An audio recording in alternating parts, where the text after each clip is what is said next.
The complete works of Swami Vivekananda, addressed by Swamiji in Parmakudi in 1897, Part 2. The West is groaning under the tyranny of the Shylocks, and the East is groaning under the tyranny of the priests. Each must keep the other in check. Do not think that one alone is to help the world. In this creation of the impartial Lord, He has made equal every particle of the universe. The worst, the most demonical man has some virtues which the greatest saint has not. And the lowest worm may have certain things which the highest man has not. The poor laborer who you think has so little enjoyment in life has not your intellect, cannot understand the Vedanta philosophy and so forth. But compare your body with his and you will see his body is not so sensitive to pain as yours. If he gets severe cuts on the body, they heal up more quickly than yours would. His life is in the senses and he enjoys there.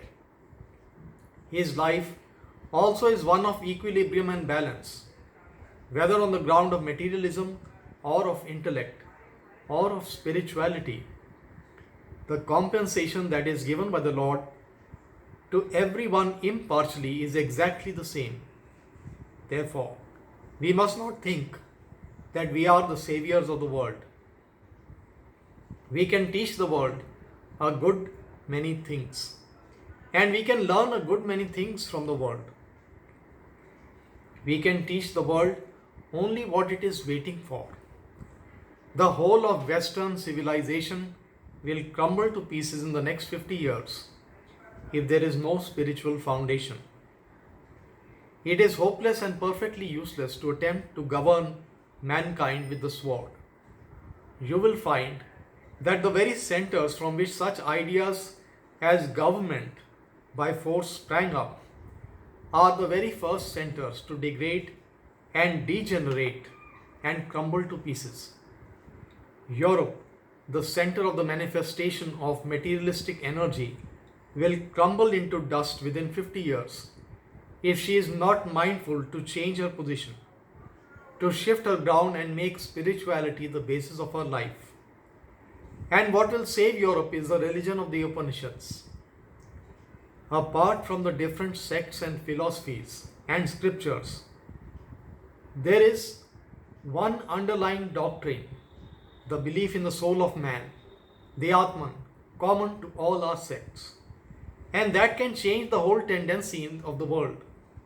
With Hindus, Jains and Buddhists, in fact everywhere in India, there is the idea of a spiritual soul which is the receptacle of all power.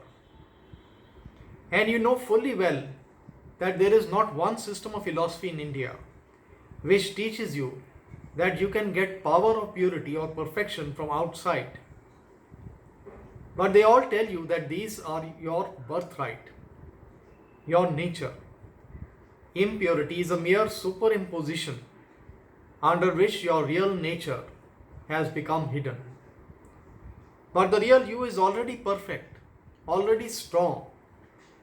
You do not require any assistance to govern yourself. You are already self-restrained. The only difference is in knowing it or not knowing it. Therefore, the one difficulty that has been summed up in the world, avidya. What makes the difference between the God and man, between the saint and the sinner? Only ignorance. What is the difference between the highest man and the lowest worm that crawls under your feet? Ignorance. That makes all the difference.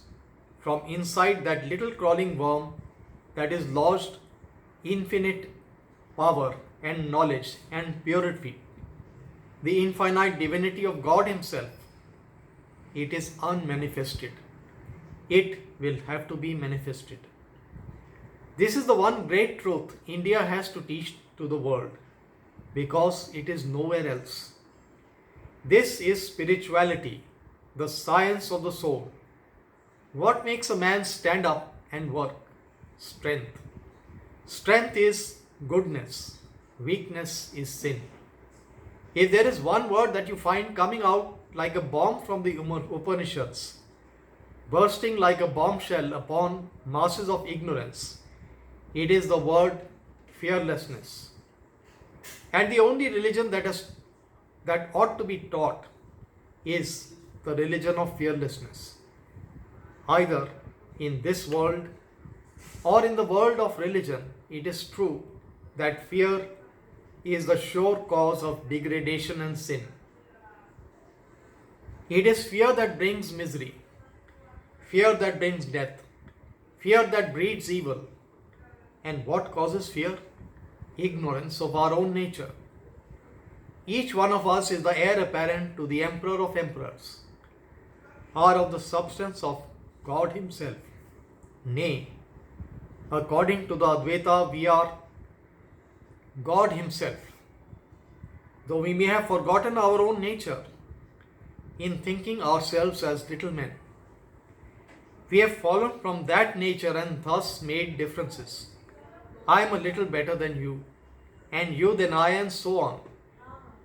This idea of oneness is the great lesson India has to give. And mark you, when this is understood, it changes the whole aspect of things. Because you look at the world through other eyes than you have been doing before. And this world is no more a battlefield where each soul is born to struggle with each other soul, and the strongest gets the victory and the weakest goes to death. It becomes a playground where the Lord is playing like a child and we are His playmates, His fellow workers. This is only a play, however terrible, hideous and dangerous it may appear.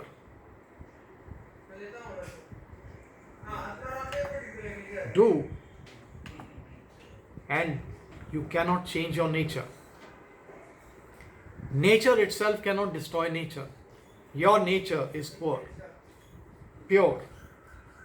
It may be hidden for millions of eons, but at last it will conquer and come out. Therefore, the Advaita brings hope to everyone and not despair. Its teaching is not through fear. It teaches not of devils who are always on the watch to snatch you if you miss your footing.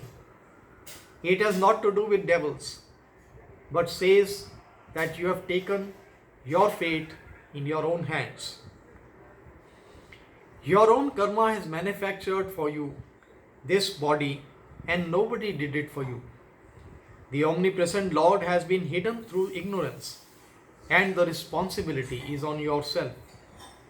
You have not to think that you are brought into this world without your choice and left in this most horrible place, but to know that you have yourself manufactured your body bit by bit, just as you are doing it this very moment. You yourself eat, nobody eats for you. You assimilate what you eat,